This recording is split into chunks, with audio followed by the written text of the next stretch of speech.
Magandang hapon na naman sa inyo mga suki naming tagapakinig. Narito na naman po ang inyong lingkod, Kuya Peles.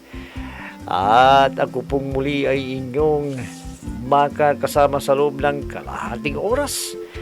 At syempre kasama pa rin natin mga kaibigan ang ating mga artista sa radyo na siyang nagbibigay buwan sa ating mga napipiling liham sa araw-araw. At ang liham nating napili ay galing sa isa nating masugid na taga-sumaybay.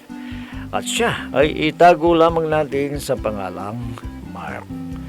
Well, basahin na natin ang liham ni Mark. Dear Kuya Peles, matagal na rin po akong sumusubaybay sa inyong programa sa radyo tuwing hapon.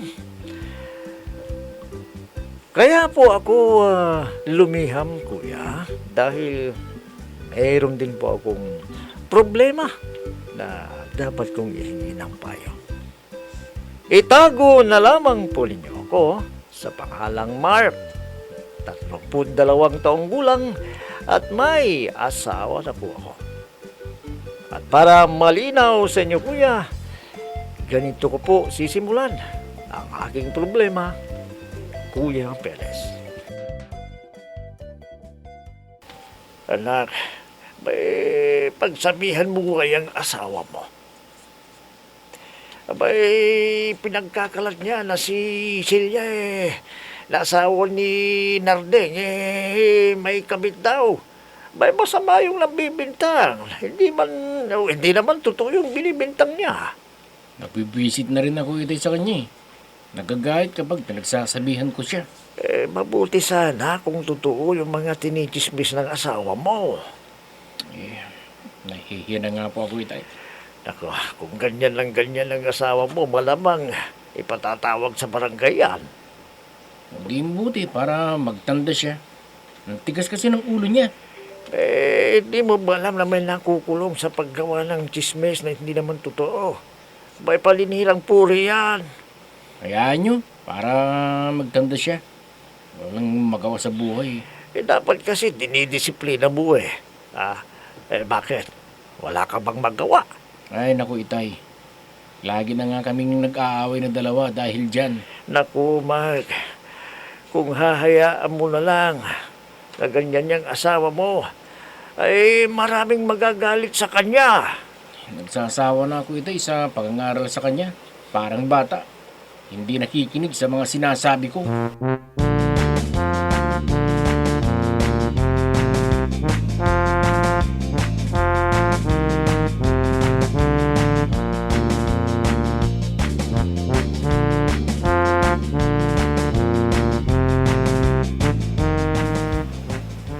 Ano ka ba naman, Joanne?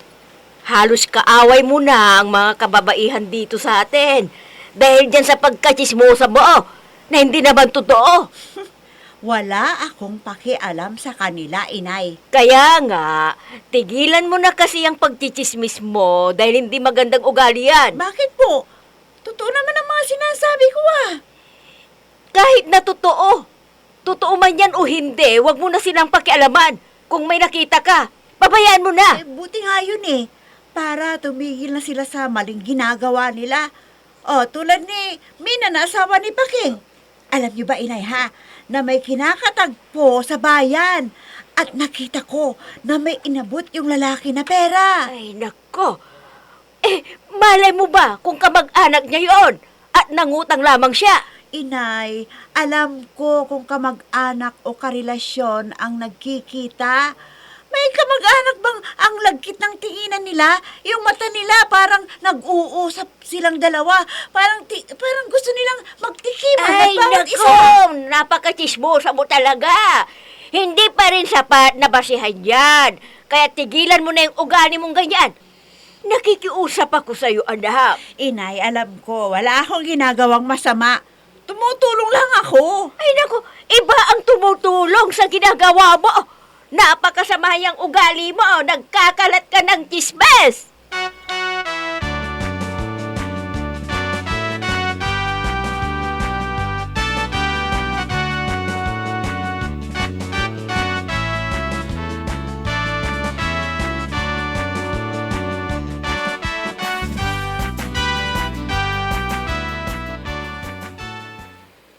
Saan ka na naman galing ha, Joan?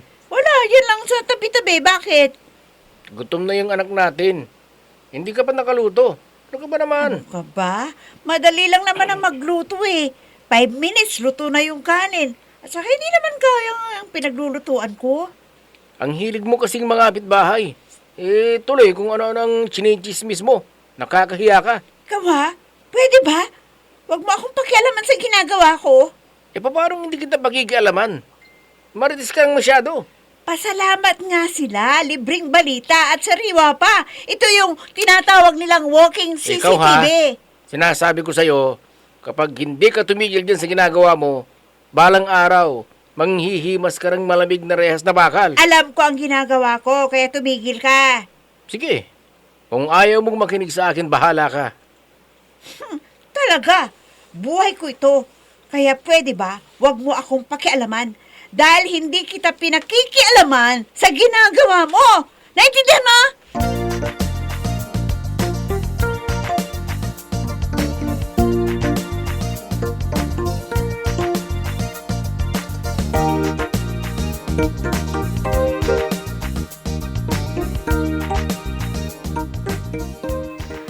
Hoy, Joanne, ano yung pinagkakalat mo na pinipirahan ko lang yung fiancé ko?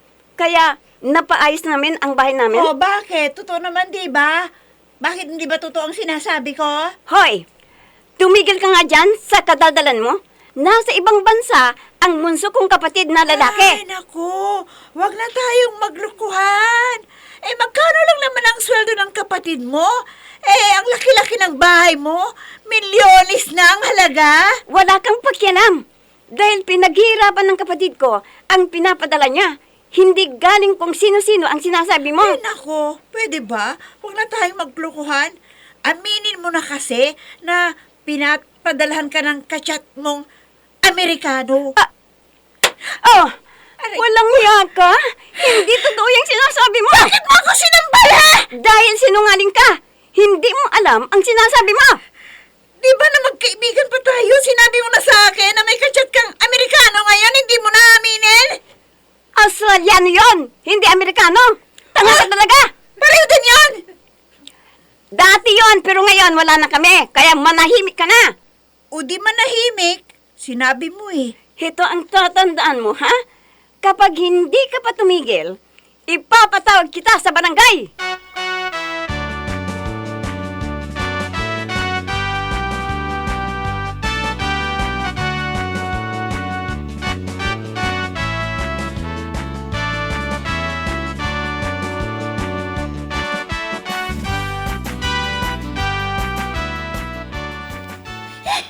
Bisit ang babaeng yun! Bisit talaga! Oh, Bisit! bakit na naman? Akalain mo bang sinampal niya ako? Bakit kanya sinampal? Eh, sinabi ko lang na may kachat siyang Amerikano, nagalit na kaagad, hindi daw Amerikano, Australiano. Ay, naku naman, Joan. Hindi ka sasaktan nun kung wala kang ginawang masama. Wala nga akong ginagawa, ang kulit mo. Ay, huwag mo na nga akong lukuhin. Kilala na kita, Joan. Ah, ganon. Mas kinakampihan mo ang ibang tao kaysa sa akin na asawa mo. Buisit ka din. Paano naman kita kakampihan? Mali ka naman talaga eh. Mark!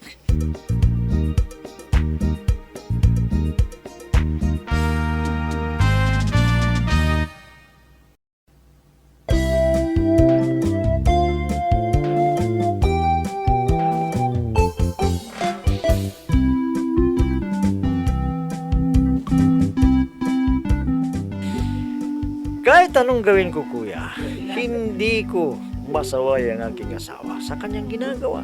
Madalas, kuya, napapaaway siya dahil sa mga tinichismis niyang hindi naman totoo. Ilang beses ko na rin siyang pinagsabihan at naimbitahan na rin siya sa barangay ko dahil sa kanyang kagagawan. Pero hindi pa rin siya nasasabay. Minsan, kuya, ay... tignan mo yan, Mark. Abay, nakakahiya yung asawa mo talaga. Oo nga po, itay.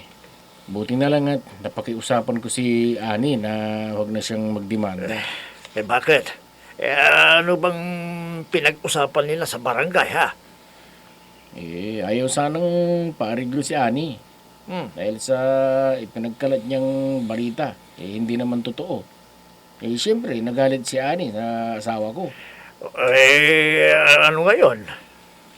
Nakiusap ako sa kanya kahapon na huwag nang ituloy ang demanda sa asawa ko. Dahil ayaw na sanang pariglo ni Ani. Kaya lang, pinakiusapan ko nga. Buti na lang, pinakinggan niya ako. Pinabayaan mo na sana para mabigyan ng leksyon niyang walang hiyang asawa mo. Paano naman yung anak naming maliliit, Itay, kung makukulong siya? Nako, ang akala ko nung kasi matinong babae ang asawa mo eh. Yung pala, number 1 na marites dito sa ating lugar.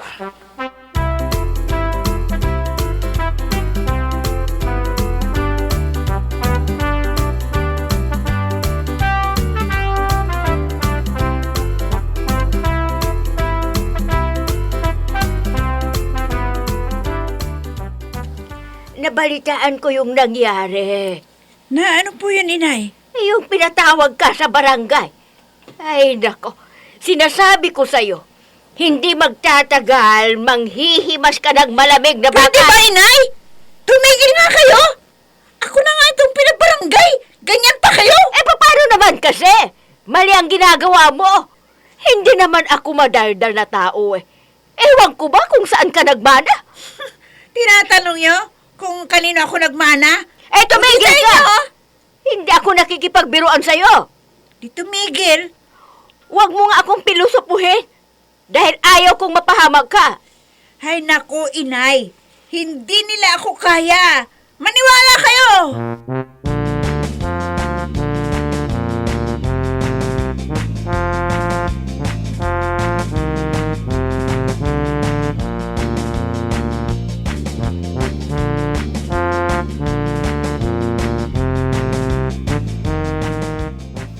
Ano yung sinasabi mo, Ate Joanne? Na kung sino-sino ang lalaking sinasamahan ko? Oh, hindi ba totoo? Minsan, nakita kita na may nakakotse na isinakay ka. Oh, hindi ba? Mahiya ka naman sa balat mo, Ate Joanne. Dati kong kaklase yun na nag-oopisina. Nadaanan niya ako, naglalakad, kaya tumigil siya at sinakay Ay, ako. naku, madaling sabihin lang yan. Ano alam ko dyan? Aminin mo na kasi. Anong aaminin ko na sinasabi mo? Wala akong aaminin dahil walang katotohanan ng mga sinasabi mo. Napakasinungaling mo. Mapanirang puri ka. Bakit ba ang lakas niyong gumawa ng mali? Ayaw niyo namang aminin. Bakit ko naman aaminin? Hindi naman talaga totoo ang sinasabi mo eh. O bakit ka nagagalit kung hindi totoo? Sige nga. Kaya nga ako nagagalit, ate, dahil hindi totoo. Ano ba kayo? Di ba dating hanap buhay ng nanay mo noon sumasama din sa iba't ibang lalaki? Kaya kayo nabuhay? Aray ko! Aray ko! Bakit mo ako sinampal? Nagsasabi lang naman ako ng totoo. Di ba ang nanay mo noon maraming lalaki? Ana! Matagal na yon. At kahit ganun ang nanay ko, meron siyang kahihiyan. Hindi katulad mo!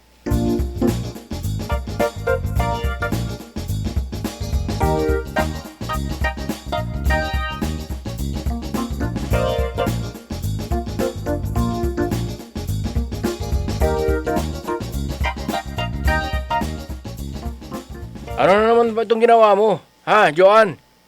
Hindi ka ba talaga titigil sa ginagawa mo? Bakit ako titigil? Totoo naman ang sinasabi ko na ang ina ng babaeng yon ay kung sino-sinong lalaking sinasamahan niya.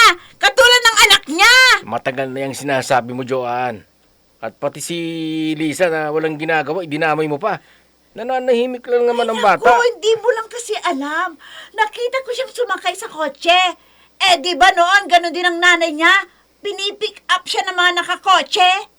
Malay mo, kakilala niya ang may kotse na yon. Nang husga ka agad kasi. Masama yan, Joanne. Sabihin mo, pareho silang mag-ina ng hanap buhay. Tama na! Sobra ka na! Bakit mo ako sinampala? Basic kang lalaki ka! Mas kinakampihan mo ang mga yan kaysa sa akin na asawa mo! Oo! Dahil mali ka! Wala na sa katwiran ang ginagawa mo!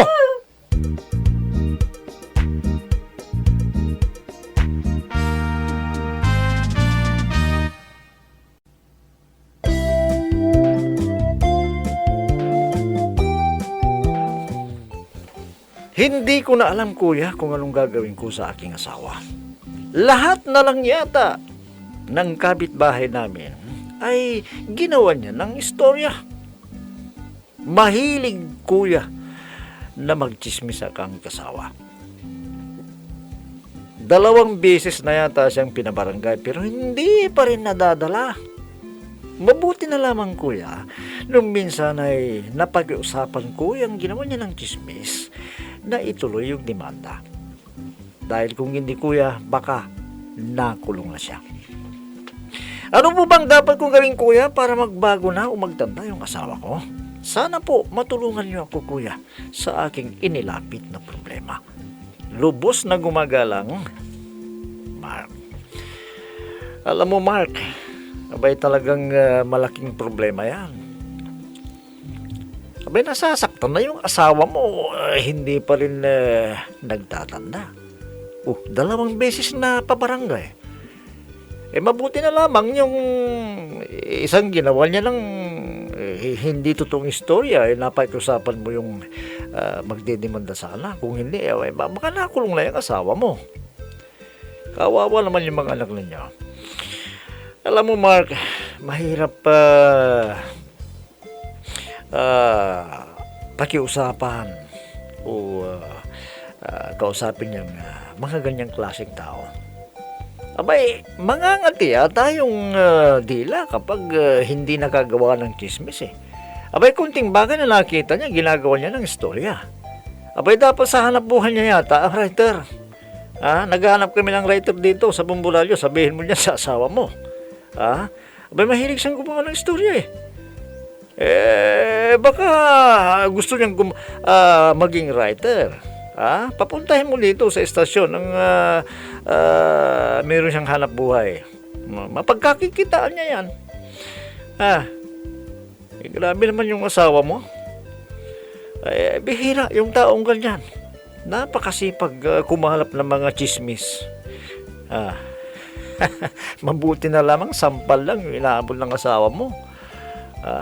Dahil kung hindi, ewan ko lang kung anong nangyari na dyan sa asawa mo, Mark. Ikaw na mismo, sumusuko ka na eh. Dahil sa ugali ng asawa mo. Pero bagamat ganyan ang asawa mo, siyempre mahal mo pa rin yan. Ina pa rin yan ang anak ninyo. At hindi mo rin siguro na makita siya nakakulong, kaya hanggat maaari gumagawa ka ng paraan para siya magbago. Pero anong ginagawa niya? Mas lalo yatang ano bang tawag dito? Mas lalo yatang agresibo sa mga pangangalat ng mga balita na hindi totoo. Ang masasabi ko lang sa iyo, Mark, konting haba pa ng pasensya. Malay mo, baka sa pagkalipas ng araw, pagkalipas ng panahon, magbabago din yan. Ano kaya kung hayaan mo muna na matikman niya naman yung makulong? Kadalasan kasi dyan lang sa barangay ninyo. Pero kapag sa kulungan na yan, ewan ko lang kung hindi magtatanda yan. Hindi sa sinusulsulang kita o kaya pinangungunahan kita. Hayaan mo na makulong siya. Para naman kay papano magtanda na at medyo mabawas-bawasan yung problema mo. Siguro naman kapag nasubukan niya ng nakulong, paglabas niyan baka santo na o santa na. Naintindihan mo ba ang ibig kong sabihin, Mark? Well, ikaw pa rin ang masusunod kung sa inakala mong makakatulong ka dyan sa asawa mo. ikaw na yung bahalang magdesisyon. Pero yung sinabi ko, pag-isipan mo na baka yun ang tanging paraan para siya magbago. Bueno, yun na lamang siguro masasabi ko sa iyo, Mark, at naway, kahit paano ay napayuhan kita sa iyong inilapit na problema. Bueno mga kaibigan, hanggang bukas na muli sa ganito ring oras at timpilan, inyong abangan at pakinggan ang programang Peles at your service.